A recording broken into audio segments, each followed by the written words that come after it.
Good morning, everyone, and welcome to the SkyWest Embraer 175 Training Program Overview. So what is today's plan? Well, first thing, we'll go over the overview of the presentation, which is exactly what I'm doing right now. We'll talk about the goals of this presentation, so we're not just here twiddling our thumbs. And to do that, we'll have to give you a little background on SkyWest, a little bit of background on airlines and their training, a few details of our own training, and then finally we can have a discussion, perhaps the pros and cons, and maybe I will present you with a challenge. And then we'll be done. So the goals of today's presentation are to learn a new perspective on technical training. And of course we'll use the SkyWest Embraer 175 aircraft model to do that. Using this training model as an example, whether it be good or bad, hopefully you'll be able to refine your own approaches to learning and your own learning theories. Before we get started too quickly, I need to give you a hint. Learning in aviation is very behaviorist. That is to say, we define learning as a change in behavior. Why that might be, only I guess, is that the time at which these publications were written happens to be in a very 1950s and 60s era, the time of Skinner and all the rest, who tend to use conditioning as their learning theories, or at least primary learning theories to discuss. And the bottom line is, in aviation, as far as an outcome, we're less concerned with people's psychology and whether or not they learned in a way that we tend to define as cognitively, opposed to what they do with that information. That is to say, do they fly the airplane properly or don't they? Moving along. Who is SkyWest? As a matter of fact, SkyWest is a combination of 3 companies, and we tend to remain pretty anonymous. And if you look at our flight crew of 4, they could be flying for anybody. In fact, we do sort of fly for everybody. As a combination of 3 companies, like I mentioned, we are SkyWest Inc., Atlantic Southeast Airways, and ExpressJet. All together we make up SkyWest, and we fly for American under American Eagle. We fly for Continental and United, now of course one company, just United. And we also fly arrangements for Delta, even Alaska. Oh, and by the way, in case we haven't met before, that's me. And that's in 2009. I'm in a city called Amman in Jordan. It is their capital, and I was entirely lost. That is neither here nor there. Neither was I. So, SkyWest, a company who flies partnerships with all the major carriers, have to stay as far ahead, technologically speaking, as possible. That means to say we have to fly the newest airplanes. And so you spend $25 million on an airplane because you bought them in bulk and saved a lot of money. And then what?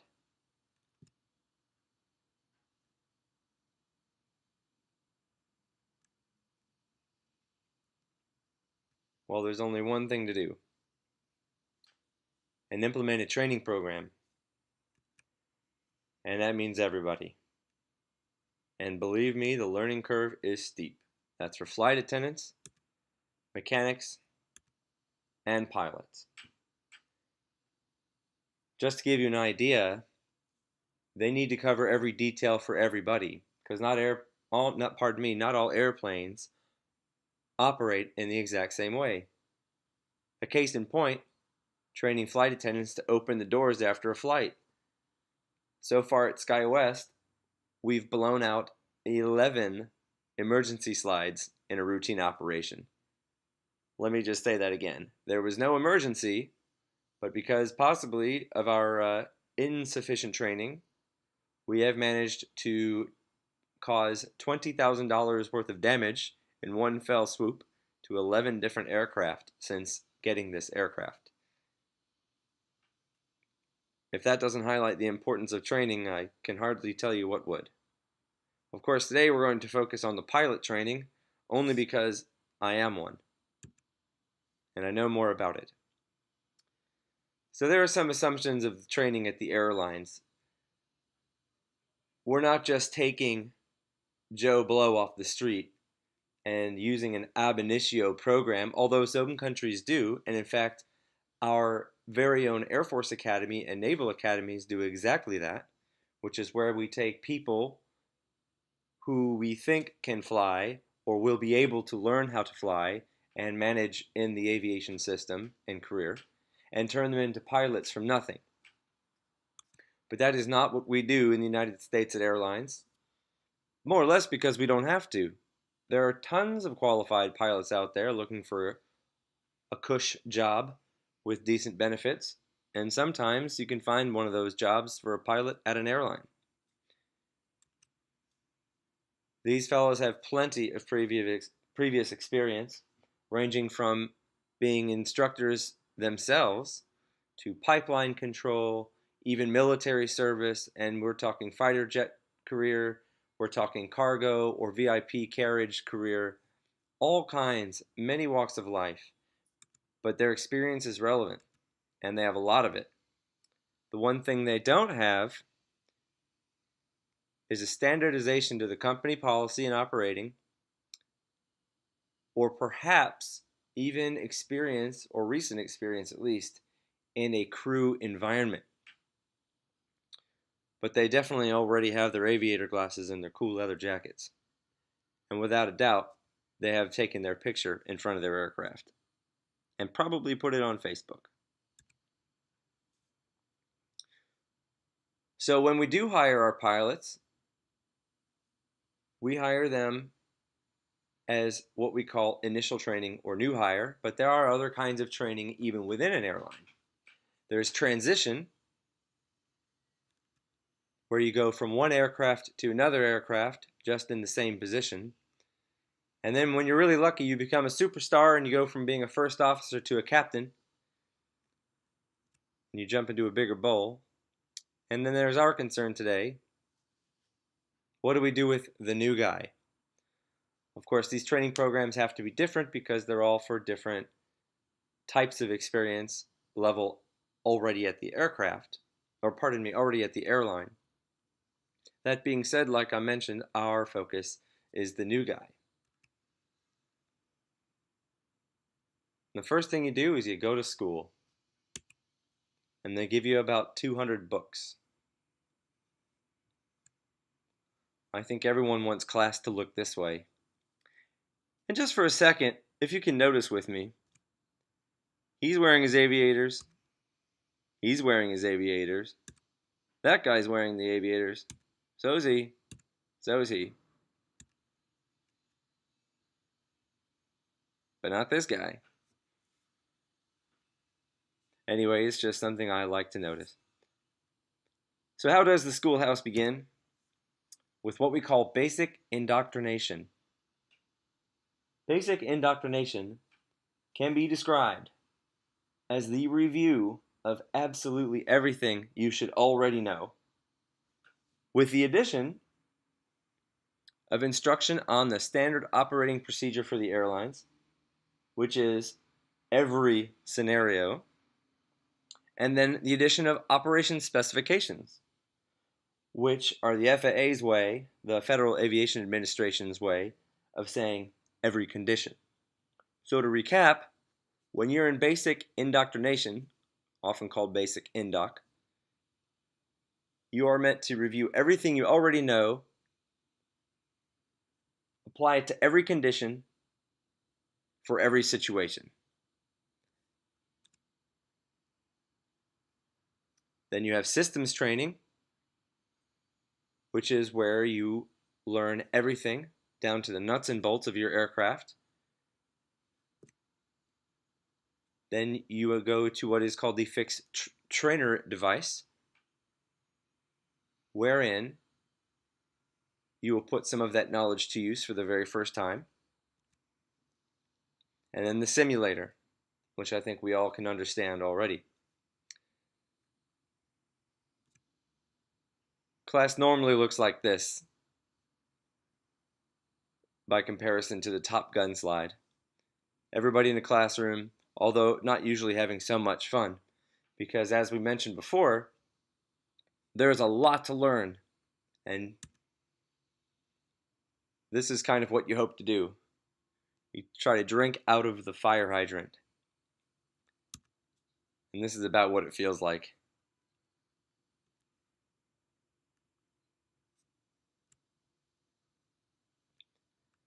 Well, now basic indoc, as we mentioned, is a lot of information, but most of it you already know. And unfortunately, you spend about 2 weeks with it. And this is about how you feel by the end of day 1.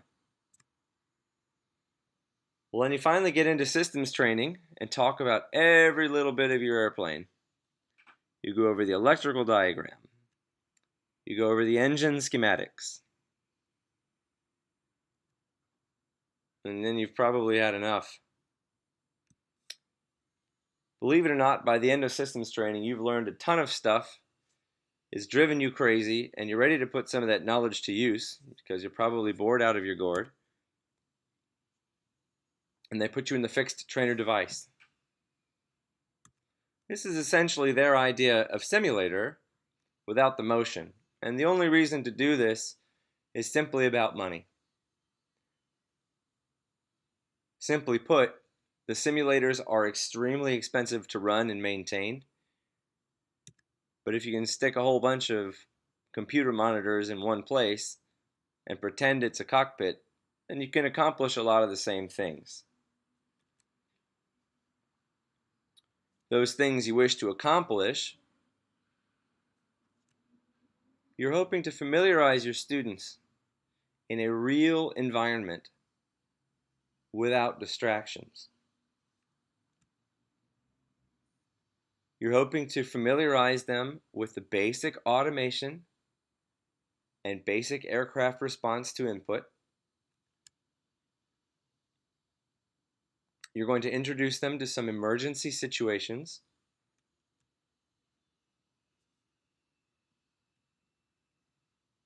And you're going to introduce them to some very strange things. Things that aren't that realistic. And of course, you're going to do it all very slowly.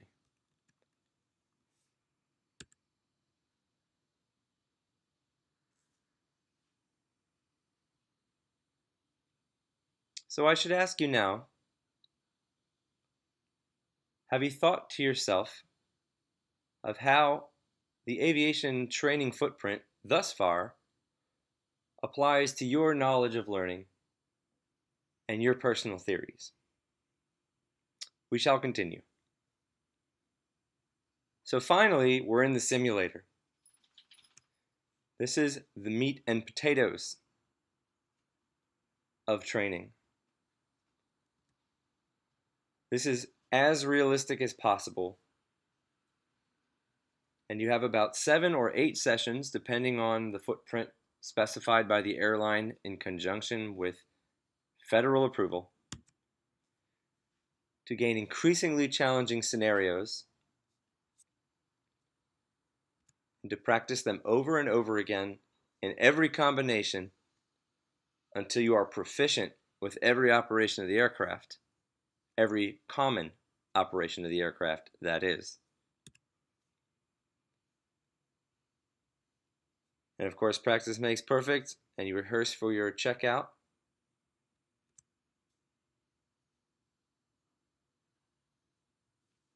And then you actually go to the airplane in what is called IOE, or Initial Operating Experience. Congratulations! You've made it out of the sim. You've proven that you can handle every scenario and that you're on standard with the company expectations. And so you're in the real world, and you're one of us. But of course, we don't just turn you over the keys. It's more of a graduated license kind of scenario. Of course, you're a line pilot and you're operating the flights for revenue. These are flights with passengers, with cargo, a standard line flight. And the idea is that you stay within the lines, and with your babysitter, or known as a check airman, maintain a sound knowledge of where those lines are. Because the sim, or schoolhouse, is a little bit different than the real world. In the real world, your concerns are, of course, safety, primarily, but also the execution of the aircraft and airline schedule. After all, this is a paid service, time is money, and people have expectations. As a professional, your job is to meet those expectations. All told, you're given this babysitter for about 3 weeks' time, maybe 50 hours or so, possibly 60 hours or so, and then you're about ready to go. So now you're a real pilot. You've completed all the training. You sat in the schoolhouse for a month. You sat in the simulator and got beaten up with all kinds of fires and malfunctions and engine failures where one wing falls off and the other one's on fire. Your controls don't work, the hydraulic systems don't work, and you've come all the way out of that training into a real world setting. You've made it through operating experience. Congratulations. But you're still under a microscope, usually for about a year. They usually call that at the airlines the first officer probation program. And that's just to make sure, even though you're a qualified pilot, you've made it through the training and you've really proven your point over the last month and a half or 2 months. Because in fact you were a pilot to begin with, and now you're just a SkyWest pilot, or whichever airline where you are, we still keep an eye on you. Almost every airline has a form like this where the check airman, and not just check airman, but every pilot or captain you might fly with, can fill out an evaluation for your performance. And on this particular form, 1 is excellent and 5 is poor. You can see highlighted in red. And then there are evaluator comments sections at the bottom. Anything in this case requiring, anything with a 4 or a 5, meaning that the first officer was below average in their performance, and any of those above fields does require an explanation, and you can well guarantee that you'll be discussing it with the chief pilot, who is the supervisor of the operations for flight. Hopefully, after all that training, the first officer gets good marks. Now and again, usually they'll require about a dozen or 1 review per month.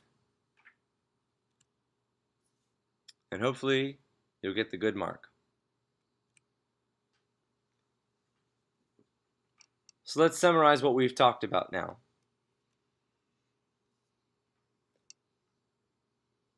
We talked about a training program at airlines in general. We talked about the assumptions therein, where we hire qualified people already. That is how our system works. And those people got their qualifications in the civilian world, maybe at university, maybe in a private flight club if they live near an airport, or even in the military. We talked about the airlines being specialized training for a specific operation, meaning scheduled service in a crew environment.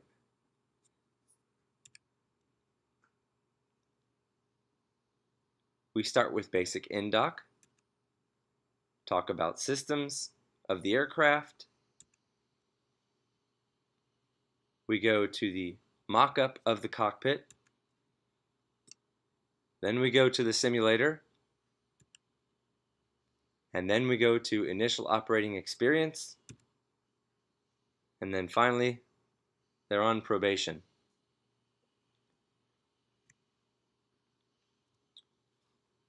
So just a brief discussion now. Hopefully you've had some time over the course of this discussion, or pardon me, this presentation, to think, what are some of the pros of our method, and maybe what are some of the cons? And maybe you also can rate the airline approach to learning for yourself. For me, what I find to be a positive approach in our training is that we build up. We use the building block approach to learning. Maybe one of the cons is that we sit people in a classroom for 8 to 9 hours at a time and treat them all in the same way when they're new hires. While it's outside the scope of this presentation, it's a generally well-known fact that airline pilots don't sit in a classroom very well for very long.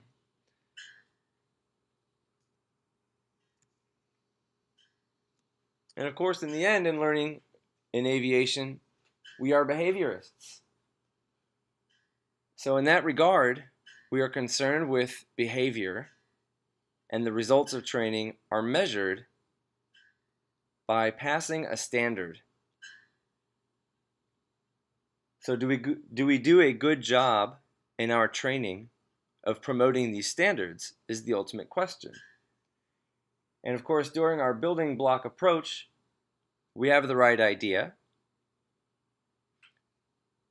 But it has been mentioned to me, and I have also brought it to the attention of others, that we often do these hellfire and brimstone scenarios in the simulator, which aren't very realistic.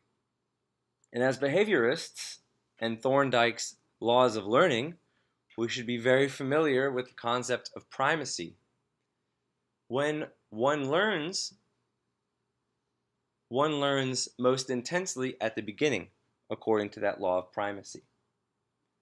And in that regard, perhaps we shouldn't be using these emergency scenarios for learning experiences in the way that we do. Of course, it's great to be familiar with every situation, but it might behoove us to be more clever in the way we implement them. For after all, learning things improperly is the same as not learning them at all, or even worse, according to behaviorists.